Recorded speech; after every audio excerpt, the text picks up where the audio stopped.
The photograph arrived on a Tuesday morning in April.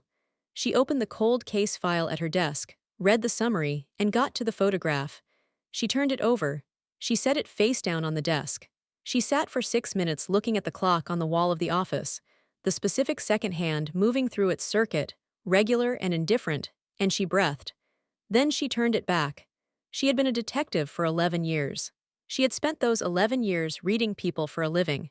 She knew when someone was hiding something before they opened their mouth. She knew the specific quality of a man's stillness when he was calculating rather than thinking. She knew the difference between a person who had forgotten something and a person who had decided not to remember it. She was very good at her job. She had also been married for 6 years to a man who had built himself, from the beginning, as someone he was not. A name borrowed. A hometown assembled from someone else's geography. A family history constructed with such care from real fragments of real lives that it held up under the kind of scrutiny that love provides. Because love, as any investigator knows, is the least suspicious observer in any room. She was the last person to find out. Not because she was not looking. Because she was looking at him the way a wife looks at a husband. And a wife, even a detective wife, does not look at the person she loves the way she looks at a case. She had never thought she needed to. She was wrong. And the story of how she found out, what she did with what she found, and what she chose to say to him when she finally sat across the table and asked him for his real name, that story, family, is going to take you somewhere most love stories do not go. Welcome to Dark Afro-K Diaries. If this is your first time here, please like this video, share it with someone who has ever loved a person and later wondered what exactly they were loving, and hit that subscribe button right now. Let's get into the story. The home looked like happiness because it was happiness. This needs to be said first, before anything else, so that what follows is understood correctly. The man in the kitchen was not performing warmth. The child asleep in the back room was not a prop.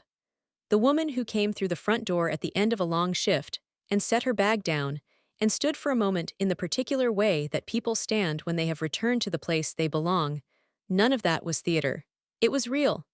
The home was a two-bedroom house on a quiet street in Kombolcha, in the Amhara region of northern Ethiopia, where the Burkina River ran through the valley, and the air in the dry season had a particular clarity that made the mountains look close enough to touch. Assembled over 6 years with the patient accumulation of people who are building something they intend to keep, specific furniture, specific plates, the garden that Jinwen had started 3 years ago, and which had never quite done what he intended, but which he kept it anyway with the cheerful persistence of someone who has decided that the effort is the point. Jinwen, that was what she called him. That was the name on everything, the marriage certificate, the utility bills, the school registration for their daughter Mia, now 4 years old, who had inherited his precise, quiet attention and her mother's refusal to leave a question unanswered. He was Korean. She was Ethiopian. They had met 8 years ago when he was working for an NGO running water infrastructure assessments in the Amhara region, and she was a junior detective in the Regional Criminal Investigations Office. At a community meeting, he had asked her a question about district water access records. She had not known she was a detective, not a hydrologist, but she had told him exactly where to find the information, which had led to coffee, and coffee to conversation, and conversation over 2 years to marriage. He quit the NGO work when Mia was born. Technical writing for environmental consultancies now, remote, from the house on the quiet street. He cooked dinner. He picked Mia up at 4. He was in the kitchen when Rahul came through the door most evenings, and the smell of whatever he was cooking, the Berber he had learned to use properly over 6 years, the ginger, the onion that he had long since stopped cutting badly, was the first thing that told her she was home. This is the home that existed on the evening before everything changed. A man cooking, a child asleep, a woman at the door setting down the weight of her day. Happiness, real happiness. Remember this. Remember the specific texture of it. Because what follows is going to ask you to hold two things at the same time: what the happiness was, and what it was built on. And you will need to have felt the first thing clearly before you can understand what the second thing cost. It was a Thursday night in March, 3 weeks before the photograph arrived, when Rahul finished a case review at the regional office at 11 o'clock and drove home through Kombolcha streets that were quiet in the way secondary Ethiopian cities are quiet on weeknights, not empty, but settled. She had been working a difficult case. Not difficult in the sense of being unsolvable, difficult in the sense of having a cost. A domestic violence case that had escalated in a direction no one on the team had wanted to document. She had written the final case summary in the clinical language that investigators used to put facts on record, without putting themselves in the same sentence as the facts. And the gap between the clinical language and what the facts actually were had been sitting behind her eyes all day. She was 20 minutes from home when she saw the bus stop. A woman, sitting on the bench alone in the circle of the streetlight, not waiting. The last bus on that route had run 2 hours ago. Just sitting, in the specific posture of someone who needed to be somewhere that was not where they were. Rahul slowed. She pulled over. She got out and crossed to the bench and sat down beside the woman and said, "Do you want company? Not are you all right? Not can I help? Do you want company?" Because she understood that the question you ask determines the answer you get, and the right question in this moment was not about all right or help, but about whether the woman wanted to be alone with what she was feeling or whether she wanted someone present while she felt it. The woman looked at her for a moment. Then she said, "Yes." So Rahul sat with her. They did not talk about whatever had produced the crying. Rahul did not ask and the woman did not offer, and both understood without discussing it that neither was going to happen. They talked about small things. The temperature, the specific quality of the streetlight above them, which the woman observed made everything look slightly more serious than it was. The construction on the main road that had been ongoing for 8 months and showed no signs of concluding. They sat like that for 40 minutes. Then the woman said she was ready to go home, and Rahul gave her a ride and drove the rest of the way to Kambalcha in the quiet of someone who has given something and is satisfied with what the giving cost. She was late for dinner. Jinwin had kept the food warm. She ate alone at the table while he sat across from her with his tea, and he did not ask why she was late because he understood, had always understood, in the specific way of a person who pays attention to the people they love, when something had happened in her day that she needed to process before she could describe. She did not mention the bus stop, not because she was hiding it, because it had not seemed like something to mention. She had sat with a woman who needed company, she had come home. That was all. This is who Rahul was. An investigator who noticed things. A woman who stopped. A person who asked the right question and then made space for the answer without requiring it to be anything in particular. She was going to need all of these qualities very soon. The crime scene was in a commercial district outside Kambalcha. The death had produced evidence that looked like one thing from the outside and revealed itself, under the quality of attention that Rahul and her partner, Dawit, brought to everything they examined, to be something else entirely. Dawit had been her partner for 4 years. 10 years older than her, compact, perpetually unhurried, possessed of the specific patience that comes from having been surprised by enough things in a long career to understand that the investigation always knows more than the investigator thinks it does. He crouched by the evidence and said, not to her specifically but to the room, "The hardest lies to find are the ones wrapped inside something completely real." He meant the case. The specific way the evidence had been arranged to tell a true story that was also, at its deepest level, a false one. The genuine elements made the false ones invisible, because we look for inconsistency and find it when things don't match. But when a lie is built from true things, the inconsistency is in the structure rather than the surface, and the structure requires a different quality of looking. Rahul agreed. She wrote it in her notes. She spent the rest of the story understanding how well he had described her own home. Rahul Hale was 36 years old and had been a detective in the Regional Criminal Investigations Office for 11 years. The last 4 as a senior investigator, with a clearance rate her superiors mentioned with the careful understatement that senior civil servants use when they want to communicate pride without producing complacency. She had grown up in Kambalcha, the daughter of a mathematics teacher and a civil engineer who had worked on the infrastructure projects that reshaped the Amhara region's road network in the 1990s. Both parents were precise, methodical people who treated the world as a set of problems that yielded to sufficient attention and adequate methodology. Rahul had inherited this so completely that her secondary school teachers had assumed she would study engineering. She had known, without being able to articulate it until later, that what she wanted was not to apply the law but to find the facts the law was applied to. The investigation. The specific work of taking a situation that was opaque and making it transparent through the patient accumulation of evidence and the correct application of the question, the evidence suggested. She was also a person who was good at being in the world, good at the bus stop version of herself, good at knowing when Mia needed her presence rather than her attention, good at the long evenings with Dowett, reviewing cold cases with the combination of energy and patience they require. The professional precision lived at the office. The personal warmth lived at home. What she did not know was what happened when those two things were the same investigation. She was about to find out. Cold cases came in from the national office periodically.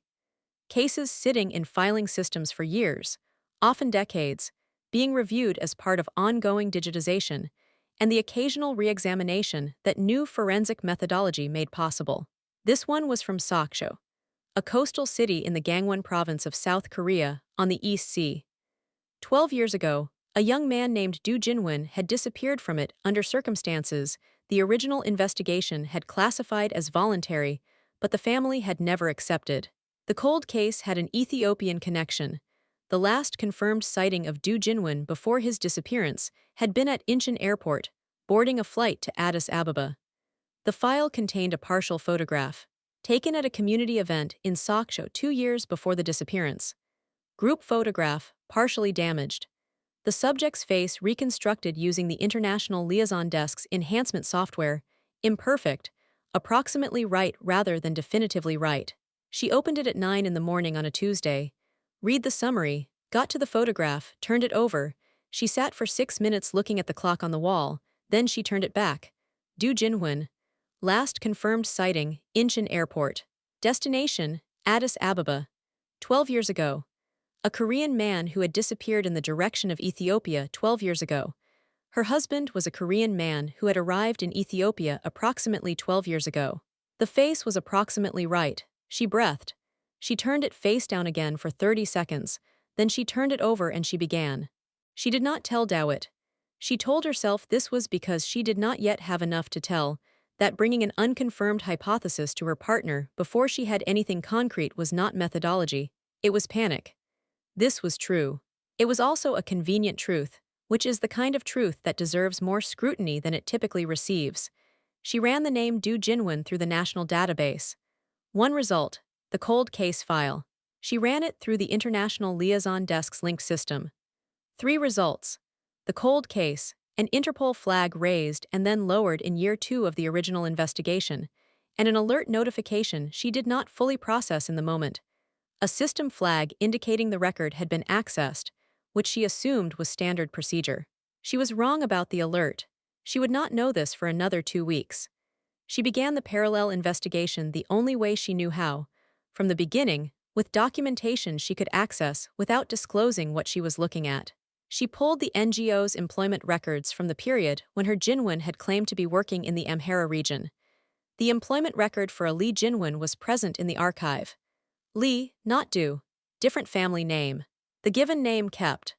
A man who needed to change his name, but needed to keep the given name, perhaps because the given name was the thing most difficult to stop answering to. Perhaps because someone you love calls you by it, and you have been answering to it long enough that changing it would require you to stop in the middle of something that has become involuntary. She went home. Jinwon was in the kitchen. Mia was watching something on the tablet with his headphones on, enormous on her small head, worn with great seriousness. She watched him from the doorway. He looked up and smiled. She smiled back. She went to change and sat on the edge of the bed in the bedroom they shared and said to herself, clearly, without flinching, "I am investigating my husband." Then she went back out and helped Mia with her headphones and talked about the road construction and whether the rains were going to come early.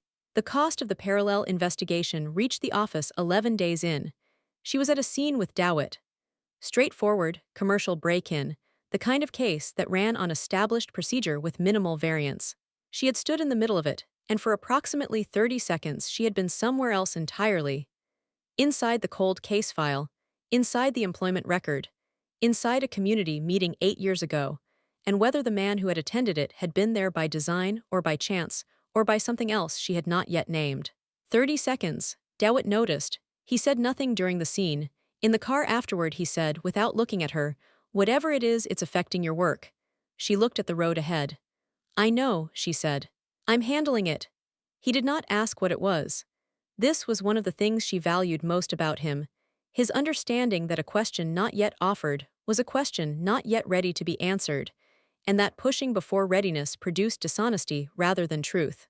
"Handle it faster," he said, not unkindly. "Yes," she said. She drove them back to the office.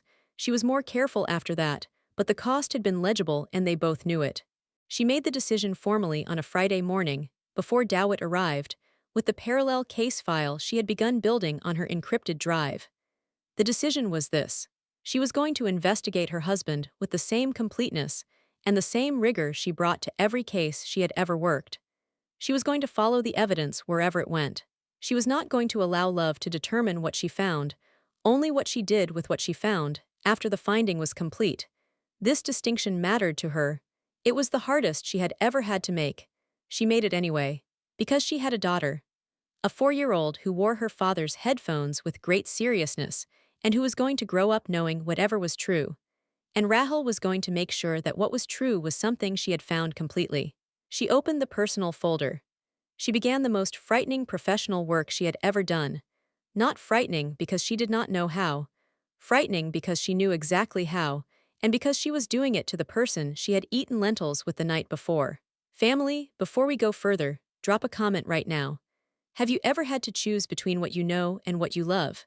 Because Rahel is about to find out that knowing and loving are not always compatible with protecting yourself from the truth. Let's go. Jinwon knew something had changed on the third day. He could not have pointed to a moment or a sentence or a look. But he had been living, for 6 years, in a particular state of readiness that he had mostly explained to himself as diligence. The diligence of a man who had built something carefully and understood that careful things require continued care to remain standing. He had learned, in his previous life, to read changes in the air. The change that preceded danger had a specific texture, not a sound or a smell but a quality of attention in the people around you, a slight shift in the way they were or were not looking at you. He had developed, out of necessity, the ability to feel this shift the way some people feel a change in barometric pressure. He felt it in his body on the third day. He became more present, more attentive, more deliberately himself when he was with Mia, more physically in the rooms where Rahel was. Not performing, that was the important thing he was careful about. He was not performing presence. He was actually present, in the way that a person is present when they understand that presence is the only currency they have left that is not built from borrowed material. His name was not Lee Jinwon. It was Do Jinwon. He had not been an NGO employee in the way his employment record suggested. He had been many things before Kambalcha, and not all of those things were things a man presents to a woman he is falling in love with at a community meeting. He had built this life because it was the only way he could have this life. He understood this. He also understood, from the first morning in the house on the quiet street when he woke up beside her, and the city outside was just a city and the day ahead was just a day, that he had been given something he had not earned, and that the not earning of it was something he carried quietly and without complaint, because complaining about an unearned gift does not make sense. He loved her. In the complete way. In the way that Mia's existence had expanded rather than divided. He loved her, he knew something had changed. He became more present, he waited. Each layer came off separately, and each one cost her something different. The name was first. Lee Jinwon versus Do Jinwon. A family name changed, the given name kept. She had allowed the possibility and confirmed it. She documented it. She moved on. The hometown was second. The employment record listed a city in the Gyeonggi province as his hometown, mid-sized, ordinarily plausible, the kind of Korean city that required no follow-up. She cross-referenced it against the cold case. Do Jinwon was from Sokcho. The Gyeonggi city had been chosen because it was different enough from Sokcho to make casual comparison improbable, similar enough in ordinariness that no one would look closely. She documented it. She moved on. The family history was third. He had told her about his parents, his father who had run a small hardware store, his mother who had worked in school administration, a younger sister now a teacher in Seoul. She had met none of them. Family estrangement, he had said, described with enough specific emotional texture to be entirely plausible. She cross-referenced the Do Jinwon cold case file. His father had run a business, not hardware, but a small fishing supply operation. His mother had worked in administration, not at a school, at the municipal offices. A younger sister existed. She was not a teacher.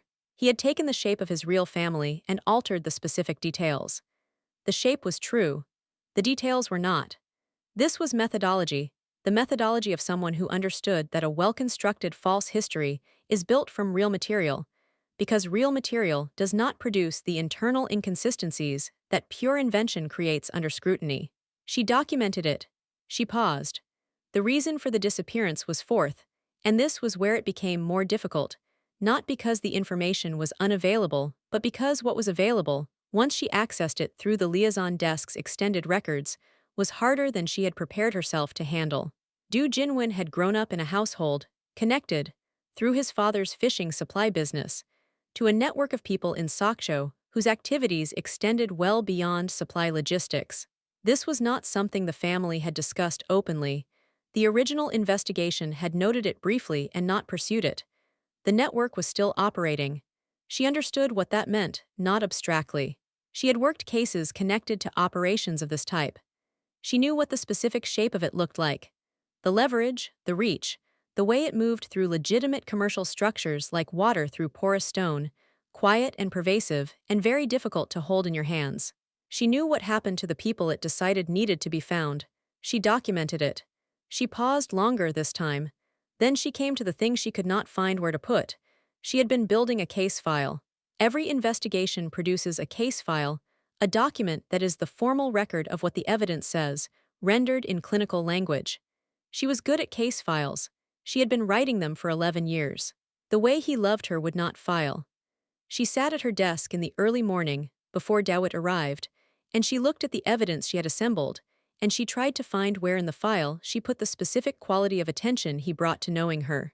The way he had learned, over 6 years, the precise combination of circumstances that produced her worst nights, the cases that cost something, the days when the clinical language, and what the facts actually were did not sit comfortably alongside each other, and had responded not with questions or with comfort that arrived before it was wanted, but with presence and warmth, and the specific understanding that some things needed to be in the room before they could be set down. She stopped typing. She sat with her hands flat on the desk on either side of the laptop. She sat like that for a moment.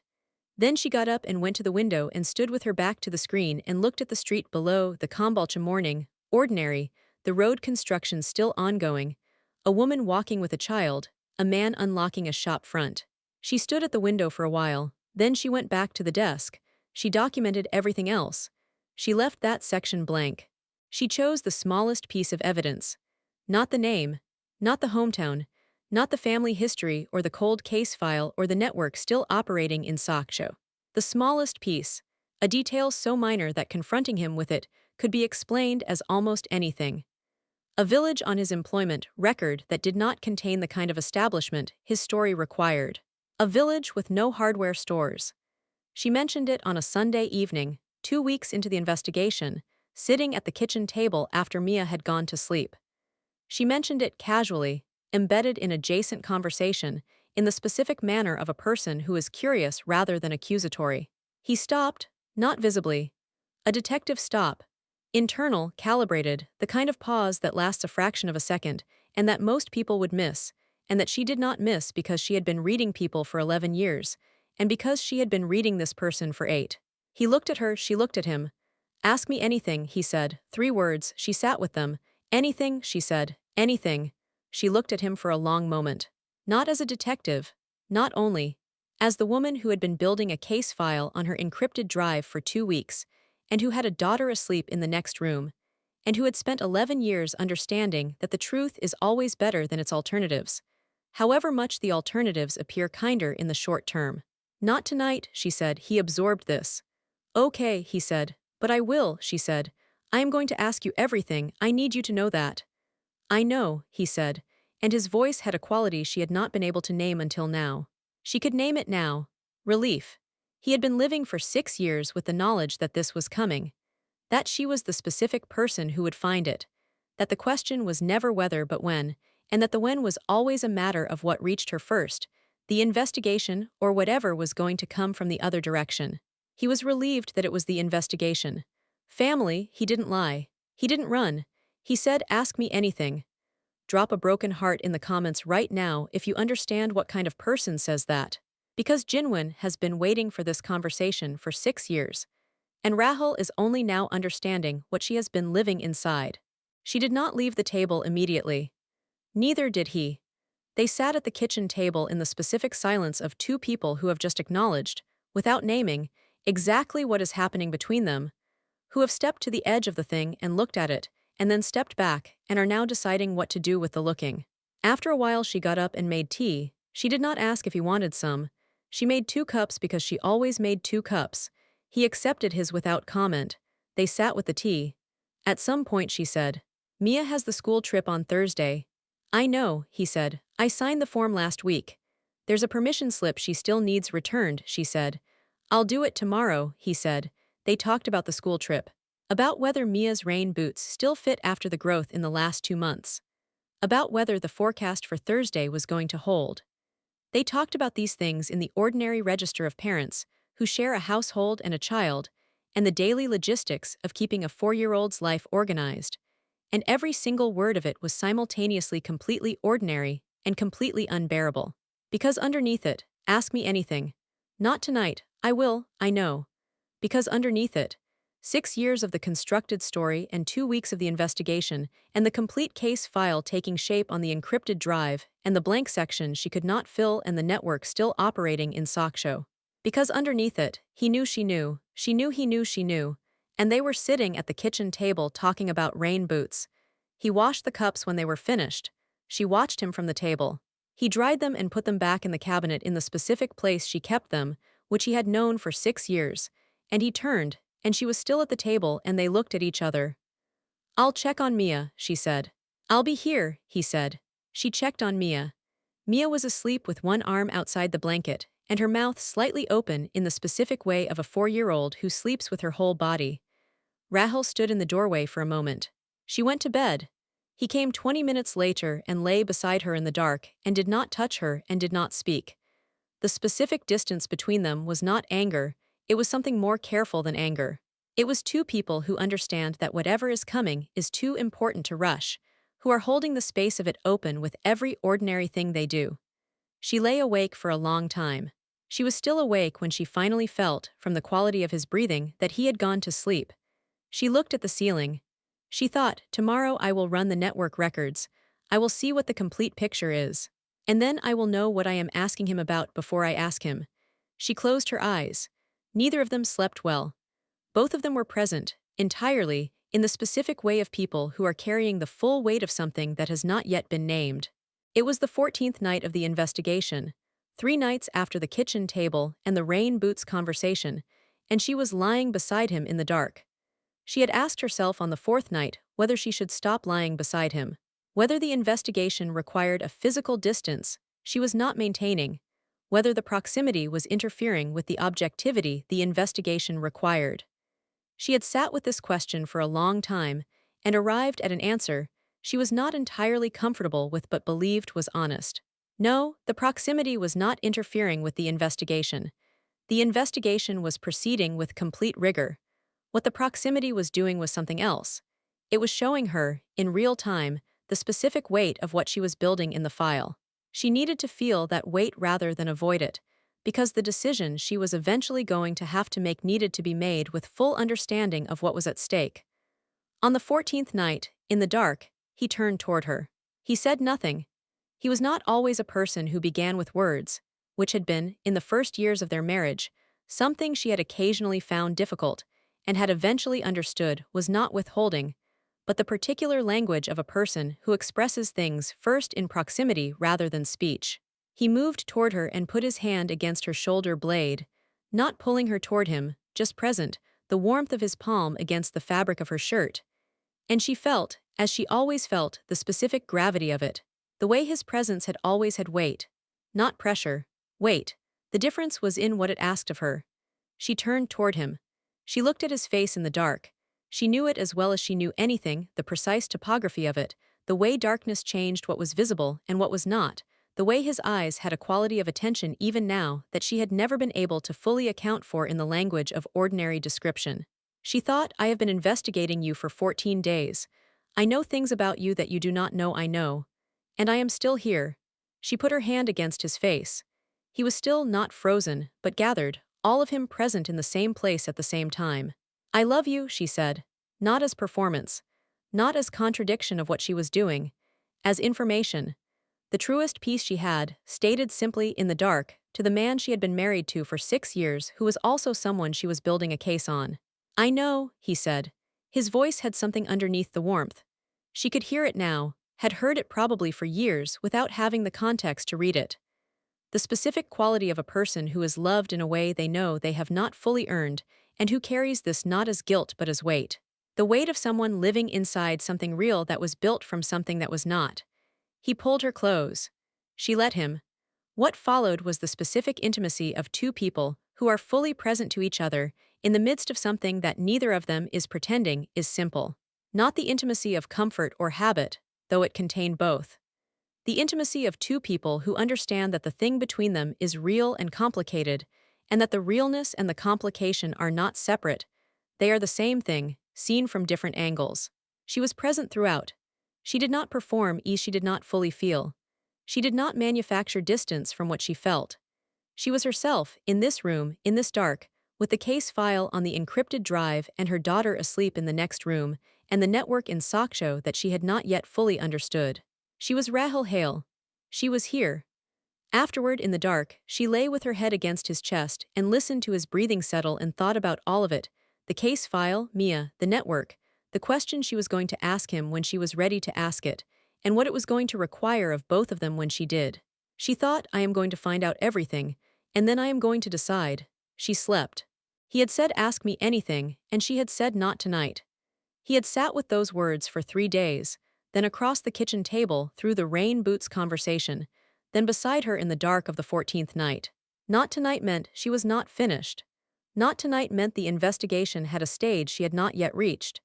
A question she was not ready to ask, which meant there was something she had found that had changed the shape of what she needed to know next. He understood this.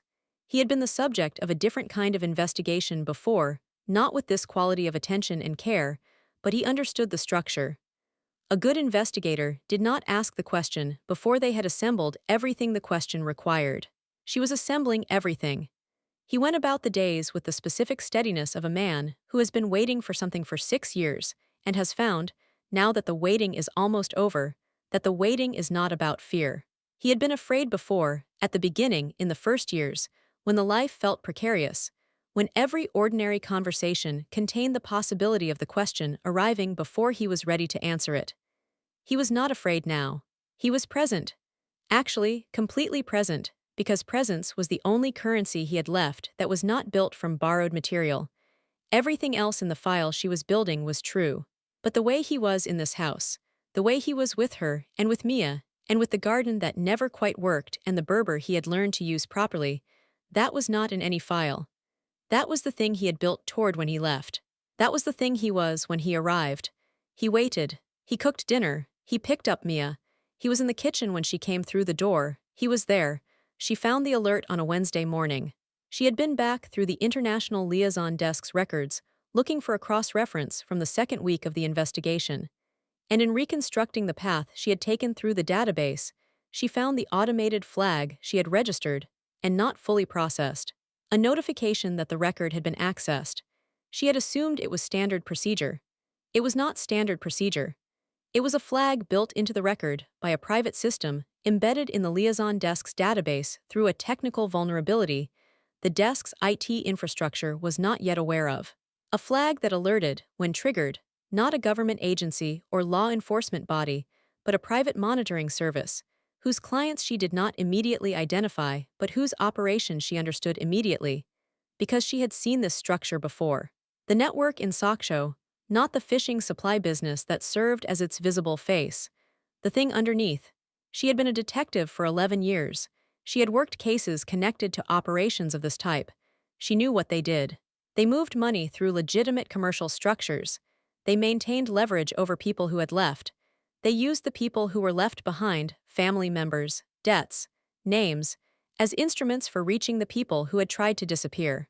She knew what happened when someone inside the network was found by the network. She had seen the case files. Now Mia's name was on their list of available instruments. She had triggered the flag. Her database query, 2 weeks ago in the early morning, had told a monitoring system in Soksho that someone in Ethiopia was looking at the Do Jinwon record. They had been looking back ever since. She drove home. She sat in the car outside the house for a moment. Then she went inside and told Jinwon, "We have a problem, a serious one. I need you to tell me everything, tonight." He looked at her. "Yes," he said. "I know." They sent Mia to her grandmother's the following morning. That evening, at the kitchen table, he told her, "Not everything, 6 years of carefully maintained silence does not fully dismantle in one conversation," and she was a detective who understood the full picture came in stages. But enough. The family name, the network, what the network did, why he had left, how he had built the record, how he had known from the beginning that she was going to find it, not because he was careless but because she was exceptional, and the question was never whether but when. She listened with her notebook open. She did not write in it. They used Mia on a Friday. Not the child herself. She had moved Mia to her mother's house precisely because she understood that the network used leverage rather than direct action. But they used her name. A message arrived through a channel that should not have contained her daughter's name, containing her daughter's name, and a set of terms that made the leverage explicit. Jinwon saw the message before she did. He read it once. He put the phone face down on the kitchen table. He stood in the kitchen of the house on the quiet street, and he thought about what the next 4 hours required of him. Not about what to do, he already knew what to do. He had known for 12 years what he would do if the network ever reached the thing he loved most. The knowledge was not comfort. It was simply present, the way a scar is present. Something the body has incorporated so completely that it no longer registers as separate from the body. He thought about Mia's face, her specific seriousness when she wore his headphones, the way she asked the same question twice, the first time to hear the answer, the second time to make sure she had understood it correctly, which was her mother, exactly, in miniature. He thought about Rahul in the car outside the house on the night she had gone out and not come back until late. The night she had looked at everything she had built in the file and had decided to come back inside anyway. She had come back inside. He picked up the phone. What he did next was fast and specific and required the kind of operational knowledge a person does not develop writing water assessment reports. 3 calls she was not in the room for. 2 people she had not known existed in his life. Within 4 hours, he produced a counterarrangement that neutralized the leverage by removing what was being held. In doing so, he revealed everything. Not to her, she had already built most of the case file. To the case file, the actions he took on that Friday were the kind that left a documentary record. Phone records, financial transfers, contact with individuals whose names were already in the Sokcho cold case file's extended records. She had the full case file. Name, history, network connection, the specific nature of his prior life, the reason for the disappearance 12 years ago, the specific actions taken on the Friday when her daughter's name appeared in a message that should not have contained it. She sat at her desk that evening, Mia back and asleep, Jinwon in the other room, and she looked at the complete case file. It said, "This man has been lying to you since before you met him." It also said, in the space where she had left the section blank, "The way he loves her would not file." She closed the laptop.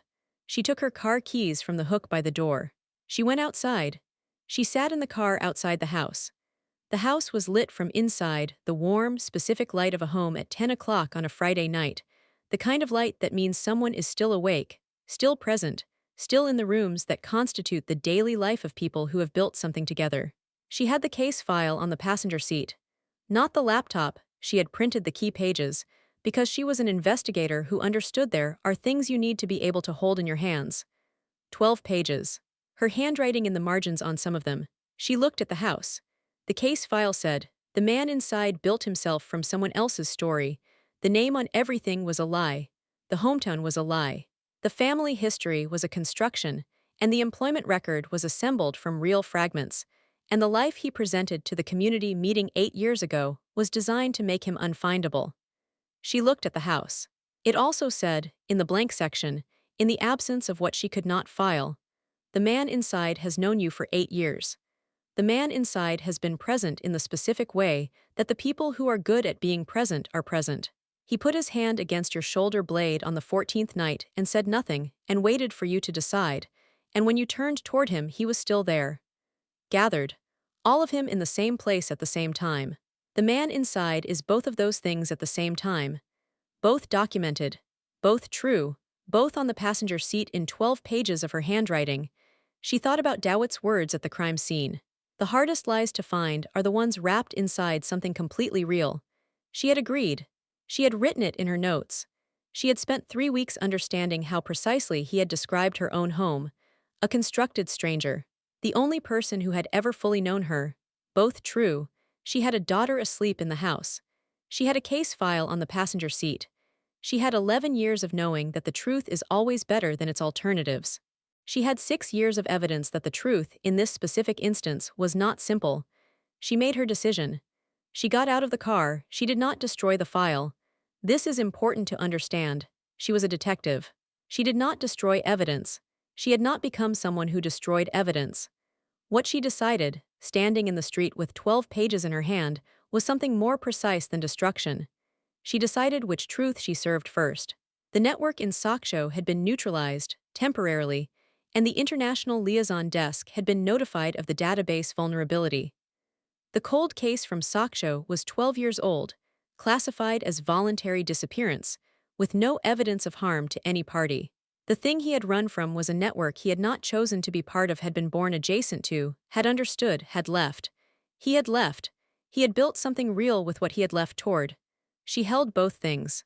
She made the decision with the clarity that comes when a person has looked at every side of something long enough to see that the decision has a shape, and that the shape is not the same as the simplest reading of the evidence. She was a professional. She would do her professional duty. She was also a wife and a mother. And she was Rahul Hale, who sat with strangers at bus stops and asked, "Do you want company?" and meant it. She walked back into the house. She set the 12 pages on the kitchen table. She sat down across from him. He was at the kitchen table when she came back in. He had not gone to bed. He was there with his tea cooling and his hands on the table, and the specific quality of stillness that he carried in moments that required it, all of him present, all of him gathered, waiting. She sat down across from him. She put the 12 pages on the table between them. He looked at them, then he looked at her. "Tell me your real name," she said. He said, "Do Jinhwan." The name sat in the air between them, real, specific, the actual name.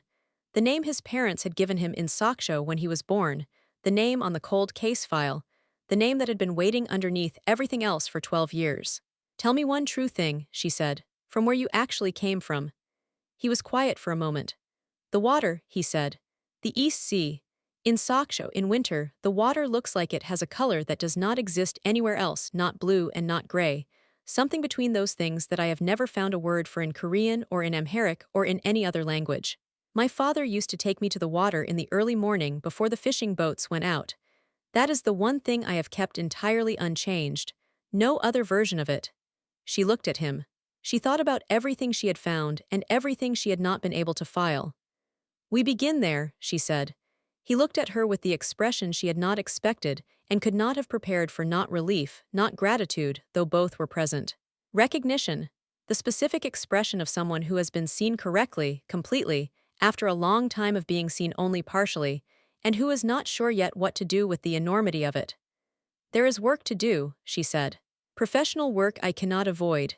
Conversations I have to have that I cannot protect you from. Things required of us both that are going to be uncomfortable and long and not simple." "I know," he said. "I need you to be present for all of it, not managed, present." "Yes," he said. "We are beginning from the truth," she said. "Not from the story, the truth, all of it."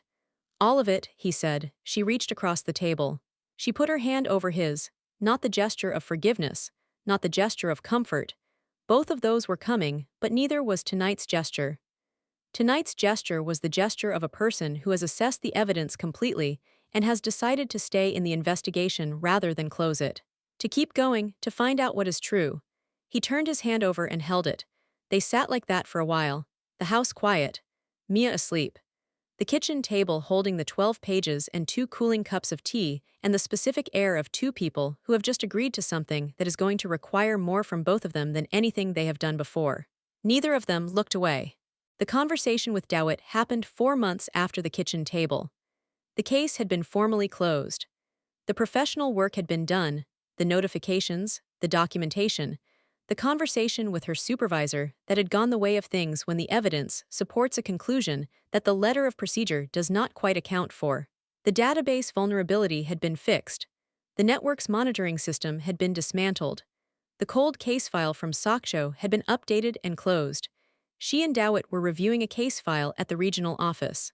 Routine case, nothing difficult. She had been back at full capacity for 2 months. No more 30-second absences at scenes. No more of the particular distraction that he had noticed and named, and then waited patiently through without asking what it was. He closed the file. He made 2 cups of coffee with the small machine that had been in the office since before she joined, and that produced coffee that was terrible, and which they both drank without comment, because the alternative was the vending machine in the corridor, which was worse. He set 1 cup in front of her. He sat back. "You handled it," he said, not a question. "Yes," she said. He nodded. He drank his coffee. She drank hers. "What you said at the scene," she said. 3 months before.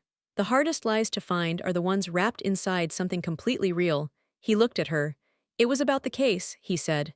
"Yes," she said. "It was also about something else." He said nothing. He was not a man who rushed into the space that someone else's honesty created. He waited in it, which was one of the things she valued most about him. "I had a parallel investigation," she said. "Personal. I ran it for 3 weeks. I closed it." He looked at her for a moment. He asked no questions about the subject of the investigation, about what she had found, about what she had done with what she found. He had been her partner for 4 years, and he understood the specific territory of what she was telling him, the boundary of it, the weight of what was inside it, and the fact that the boundary was where she needed it to be. "Did you close it right?" he said. She looked at him. She thought about the kitchen table. She thought about Do Jinwon said aloud in the kitchen at midnight. She thought about the East Sea and the water between blue and gray with no word for it in any language she knew. She thought about Mia at the wave line in her rain boots that did still fit. "Yes," she said. "I think so." He nodded. He drank his coffee. He picked up the next case file. "Good," he said. They went back to work. That was all. That was exactly all it needed to be. They went to Soksho in the late autumn. The 3 of them, Rahul and Mia, and the man whose actual name she was now using, which was sitting more naturally on him with each week that passed, Do Jinwon, the name finding its place in the mouth the way names do when they are finally spoken correctly after a long time of being spoken around. They drove from the airport through a city that was his in a way no other place was, not in ownership, but in the specific way that a city is yours when it has made you, when its particular geography, and its particular light, and its particular quality of winter cold are in your body before you have any language for them. She watched him through the car window as the city came in around them. She watched him being somewhere that was actually his. The next morning they went to the water. Early, before the fishing boats went out. The city behind them quiet in the specific way of coastal cities at 5 in the morning when the night shift is ending, and the day shift is not yet fully begun. The path down to the water was concrete steps that were slick with the cold and the spray. Mia held his hand going down and held Rahul's going back up, because she allocated parental support based on a practical assessment of what each descent and ascent required, which was so completely her mother's methodology applied to a 4-year-old's body that Rahul almost laughed. At the bottom was the East Sea. She stood at the edge of it. The water was, she had been told, and she had understood the description as description, and now she understood it as fact. Not blue, not gray. The color between those 2 things that does not have a word in any language she had access to. She stood at the edge of the East Sea in late autumn, before the fishing boats went out, and she looked at it, and she understood what kind of thing a person keeps unchanged when they are rebuilding everything else. What kind of thing you protect when you cannot protect other things. What you carry forward from the life you were born into, through the life you constructed, into the life you are actually living. Mia was at the wave line. She was standing with her rain boots exactly at the furthest reach of each wave, gauging the precise edge of the water's advance, which was the same methodology she applied to everything. Find the limit, stand at it, make a decision about whether to move forward or hold. She was 4 years old, and she was already the person she was going to be. He was beside her. Not close, not the studied proximity of someone performing presence. Just there in the specific way he was always there, which was the way of a person for whom being present was not a technique but a fact. She had her notebook. She always had her notebook. She opened it. she wrote. The water is not blue and not gray. There is no word for it. She wrote, he kept this. 12 years. A different name and a different country, and 6 years of the most careful construction I have ever examined. He kept this one thing entirely unchanged. She looked up from the notebook. Mia was at the wave line, gauging. He was watching Mia with the expression he had when he was most himself, the open, gathered, full-attention expression that she had noticed in a conference room in Addis Ababa and had never been able to fully account for in ordinary description. She looked at him. He turned and looked at her.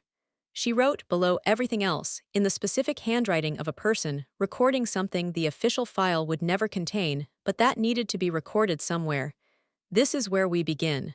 She closed the notebook. Mia was calling from the wave line, something about the size of the last wave, requiring immediate assessment from both parents. They went. The water was the color it was. The boats would go out in an hour. The city behind them was waking up. The three of them stood at the edge of the East Sea in late autumn, and the morning was ordinary and extraordinary and real, all three things at the same time, which is the only way mornings are when you are paying attention to them. This is the story. Family, if you are sitting with that last image, the East Sea, the color with no name, Mia at the wave line, the notebook open, then you understand what this story was asking from the very beginning. It was not asking whether love can survive a lie. It was asking something harder.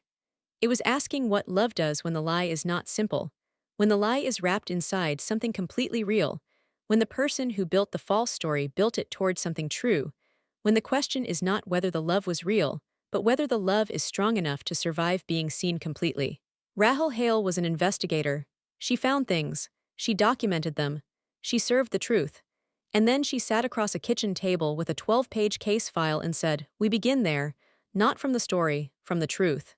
From a color between blue and gray at the edge of the East Sea that has no word for it in any language. She did not pretend the lie had not happened. She did not erase the file. She did not offer forgiveness as a transaction that closed the matter.